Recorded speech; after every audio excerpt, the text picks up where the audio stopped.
Tensions rose in Harare on Tuesday as armored vehicles, military police and soldiers from Zimbabwe's powerful military drove through the outskirts of the capital, a day after the head of the armed forces said he was prepared to step in to end a purge of supporters of sacked Vice President Emmerson Mnangagwa.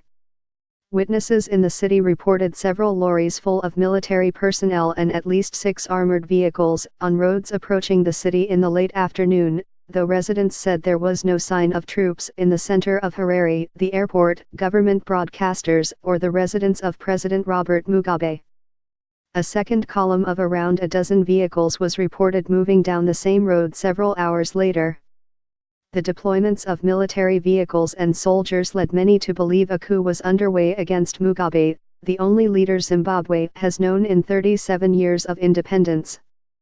It is still unclear who ordered the military movement, though it comes amid an unprecedented challenge to the 93-year-old president from the armed forces. Zimbabwe was plunged into crisis last week when Mugabe sacked Mnangagwa, a 75-year-old veteran of Zimbabwe's liberation wars. The former intelligence chief and longtime associate of the president had been viewed as his most likely successor, and is thought to have significant support within Zimbabwe's security establishment.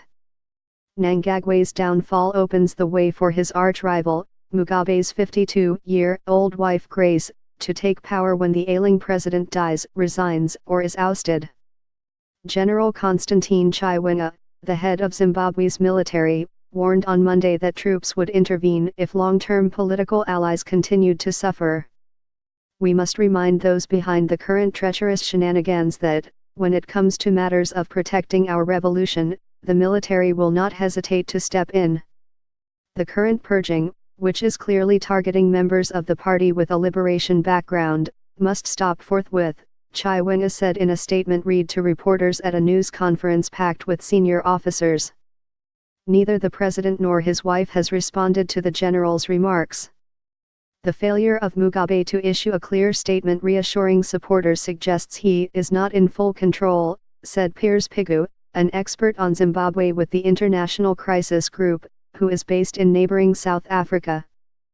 It is very unclear how this will play out, and there is a certain amount of wishful thinking from those who would like to see Mugabe arrested or dragged off. But the president's silence suggests he may not be in full control of the situation, he added. Mugabe was chairing a weekly cabinet meeting in the capital on Tuesday, which continued through the afternoon.